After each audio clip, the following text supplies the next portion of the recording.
Right, we've looked at every single Premier League home shirt, we've ranked them, it's only right we do the same for the away shirts, show the away shirts some love, so that's what I'm doing here in this video. Let's jump straight into it.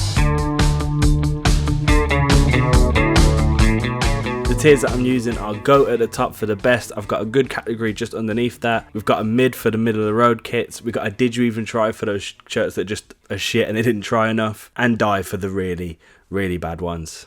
Buzzing, let's jump straight into it. We'll start with Arsenal. This shirt has been memed online. It's been hilarious because it is just if Lynx Africa had a football kit. That's exactly what this is. It's insane how like true that looks. Now there's a reason behind this. Adidas and Arsenal wanted to pay tribute to some of their best African players, so they used African colours and a little bit of pattern in there, so there's actually a reason why those two worlds combine, but the fact that they have is just hilarious.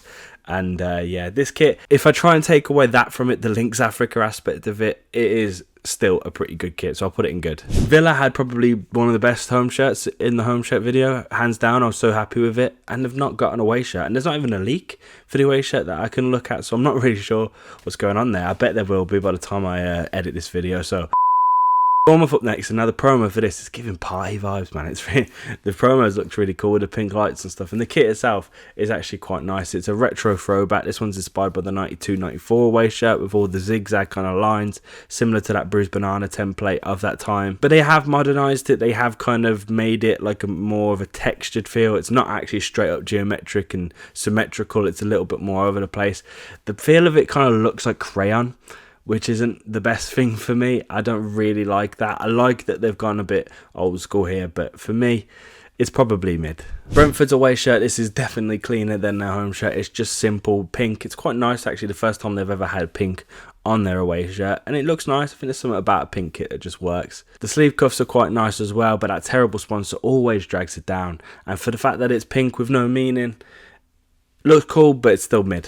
Brighton up next, I feel like the same just applies here, doesn't it? It's a yellow shirt, it's got black pinstripes, you know, something that we've seen in Brighton's history before, so it's good that they are still leaning into that heritage, but yeah, it's mid, isn't it? It's okay. Over to Chelsea now. Now their away shirt is definitely better than their home shirt, but one, that's not hard, and two, it's still shit. This away shirt is still shit in my opinion. A lot of fans are actually happier with this away shirt than the home shirt, but in my opinion it just falls flat. I don't like the beige colour, I don't like the collar. It's not a collar, we can't even call it a polo collar, can we? Because it's not. It's like, this is a polo collar. This is quite a small one, to be fair, on this 2019 kit, but that one, it is just tucked away like the England shirt was, and like a few shirts at the Euros was, and I was not happy with them. I'm not happy with this, and the badge has been messed with once again. The home shirt had it, now this one, it's got this weird like kind of glossy textured bumpy feel. What's wrong with a stitch, man? I don't know. Nike, what have they done? Look, oh shit, I'm wrecking the place. Well, look at this shirt right here, the one I'm wearing right now, this 2019 Chelsea away. This is phenomenal. This is Nike. Why? I don't know. I feel like their design is getting to a point now where it's kind of like they're just trying too much. They're trying to be too different. They're doing too much now. This does not land in the slightest, man. Oh shit, I gotta give it a ranking. Die. It's dying. Please die. Die. Right, Bristol.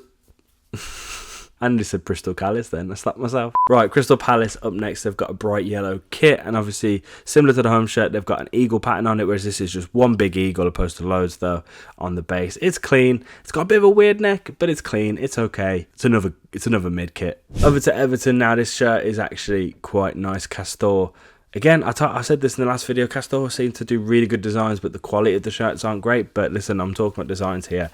There's a nice geometric base in there. They're using that simplified Everton Tower crest, which I quite like. It's just that little icon. It's very different, it's very modern, but it looks quite cool. And the fact that it's just kind of like a grey yellow, it's nice. Everything works here. I can't really fault it. It's not amazing, but I'll throw it in good. Fulham up next, and this is clean. This is so nice. They've thrown it back to the early 2000s with a nice black and red striped kit. So you saw in the early 2000s they had a few of these, and now they've brought that back, and it just looks so good, doesn't it?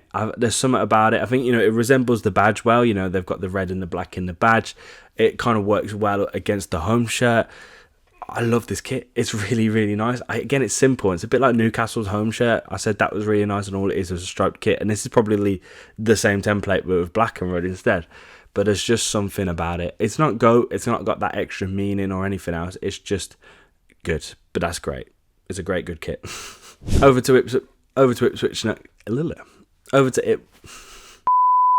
Ipswich up next, and now their away shirt has like a nice maroon base colour with some nice golden accents, which is really like quite an elegant colour scheme to go with, mixed with like a dark navy as well. That kind of colour scheme all works. But there's actually a diamond pattern in the base, and that features different kind of like geometric mad shapes, and that's supposed to resemble the fans in the crowd, you know, on a vibrant match day. It's supposed to kind of give that energy, that same energy that the fans give off. Now, I like this. We've seen this kind of influence before. I've definitely seen, like, I think Leverkusen did this, and a few other clubs have done this in the past couple of years. But I like it. It's a good meaning behind it, and it's a good way to throw in some funky patterns in there and add a little bit of meaning. And the colours all work. I can't fault it too much, to be fair. Again, I'll throw this one in good as well. Over to Leicester now. This shirt is inspired by street art. I've never been to Leicester. There must be a fair bit of street art there. So they've kind of done like a graphic kind of spray painty vibe on there, and pinks and yellows. And I understand why you have to do this on a football kit, but I feel like it's just obviously just on the border, and that's because if they did that on the base, the sponsor would get lost, the badges would get lost. But it just starts to be feel like this really weird framing for a shit sponsor. And I don't know what's the sponsor, BC Game, like, I don't know what that is. Is it Bitcoin?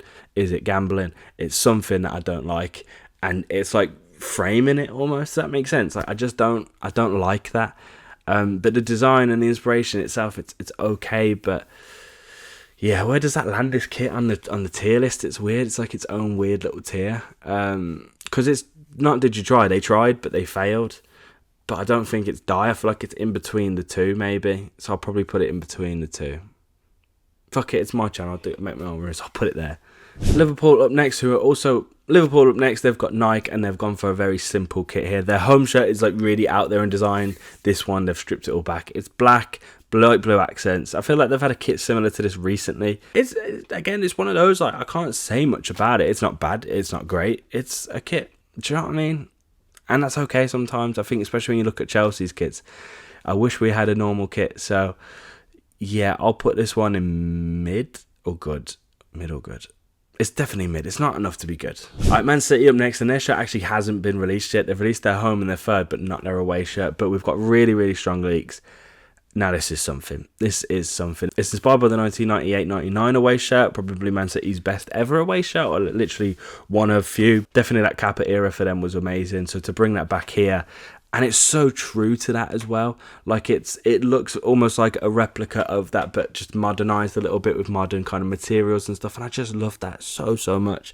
Instead of like, you know, being retro inspired, and don't get me wrong, sometimes retro inspired stuff can be really good, but this, staying true, bringing back a classic design, a classic look, this is so clean, so nice. I'm putting this one in GOAT. It's not even released, and it's in GOAT, and it's actually the first GOAT of every Premier League kit I've looked at so far, because the home was bad, and up until now, so that's mad. But yeah, well done, City. So over to the other side of Manchester now, you got Manchester United. This is a decent shirt. They've got like a nice M pattern in the base, obviously M for Manchester, but also it kind of looks like that snowflake. You know, it is blue as well. It looks like the snowflake kind of influence in there just a little bit. They got a polo collar, which is nice, but it doesn't wrap all the way around. It kind of ends here, which just doesn't make any sense. I did do a rant about that in my Fulham home shirt, but I cut it out because I was talking out my ass. But I'm right in this one. It doesn't go all around, and for some reason it just doesn't work for me.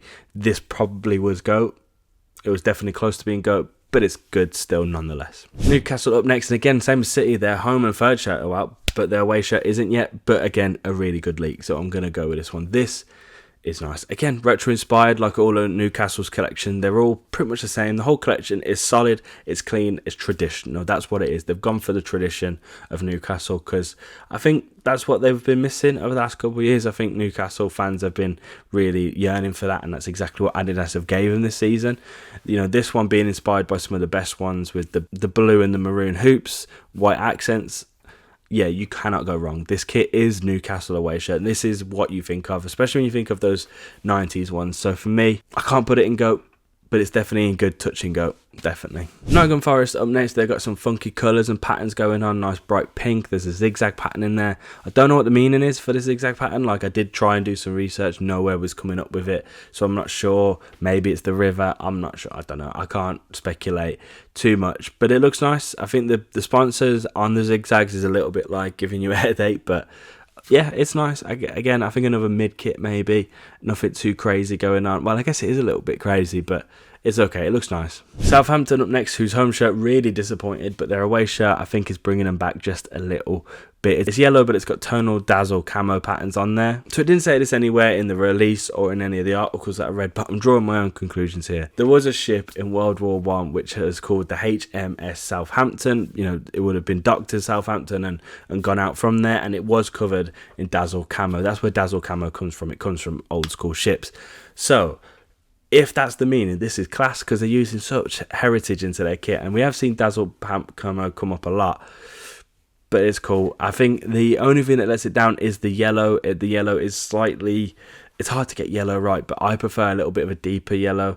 This seems a bit more of the neon level. Also, the sponsor's terrible, so there's that. But I'll put this in good, because that's got to be the meaning, right? I feel like it would be weird if it isn't. And if that's the case, this is a cool kit. I feel like I'm waffling a little bit there, but listen, this is just a stream of my consciousness just coming out. Tottenham up next, and this one, another retro throwback. There's so many, isn't there? I feel like they heard us in the last couple of years. They were like, we love the retro kits, the retro designs, and they've gone, all right, we'll give you all of them, which I kind of like, to be fair, but maybe we're getting too far. I don't know. This Tottenham kit, anyway, back around. We're in the 80s and 90s now. Back in the day, Tottenham had this nice, like, blue kind of striped pattern in a few of their different kits and a few different designs, and I feel like this new kit now is kind of merging them all together. So some of them have got like stripes within the stripes, some of them don't, blues and whites all pushed together. It does have that retro feel, but there's something about it that doesn't quite land for me. I'm not sure what it is. I think all the different stripes together starts to look a little bit messy. It starts to kind of look like pajamas, wow, like striped pajamas. So I don't know, this kit has everything that I want it to, but it doesn't land. And I think as well the collar looks a bit stupid, the fact that it kind of is thin on one bit but thick on the other. So yeah, I don't know, I'm going to put it in mid still. It's got meaning, it's got a little bit design, but I'm not the biggest fan, so I think mid is fair. West Ham shirt up next. Now this is pretty cool, I quite like this one. So the base is black, but it has a printed image of St Mary Le Beau's church from Cheapside in there, local to West Ham. So that kind of gives it that little bit of local history, which I always love. I feel like some of my favourite kits ever have a little bit of local influences in them. And I'm sure for fans as well, having those local influences just make you like the kit more. But not just that, I think, you know, having a blacked out kit with nice maroon accents just works really well for West Ham as well. So yeah, this is a winning kit. Is it GOAT? See, no, it's not. It's not a GOAT kit, is it? It's a good kit. I'll put it in good. The only reason why I considered GOAT is because the quality is so bad in this Premier League season that, like, it looks like a GOAT, but it's not a GOAT kit. So yeah, I'll put it in good. And to end, we've got Wolverhampton's new away shirt. Again, like I said in the home shirt video, they've got Sudo. Not heard of them, but, you know, they're doing all right. I think they did all right with the home shirt. They did quite well. This one, for me, feels a little bit more tacky. Using the wolf kind of graphic coming down, I feel like, you know, there's a fine line when you're using wolves between tacky and cool. And it's a very fine line, and they've just kind of tipped over again. I think, you know, similar to the home base, the pattern on the base is cool, but that's not the main thing here. The main thing is that wolf, and that looks tacky. So I'll put this one a did you even try. Again, they did try. Maybe it's a flawed category, but yeah. See, that's it. And yeah, that's kind of depressing, right? The Premier League has just fallen off this year with kits, I think. I think that was the overall feeling from the home shirt video, and I feel like that's the same feeling now. Of course, I've got to do the third kits probably, haven't I? Let me know if you want to see that, just to compare it. But before I get onto that, I want to move to another league. I want to move to the Serie A, one of my favourite leagues ever. This season's got some beautiful kits. Let me tell you that video will be much more fun. So I'm really looking forward to it. If you're looking forward to it, make sure you subscribe. But that's it for this one. Appreciate you watching. I appreciate all the love on that home shirt video. Really, really was nice to see. Thank you so much. But yeah, I'll see you next time.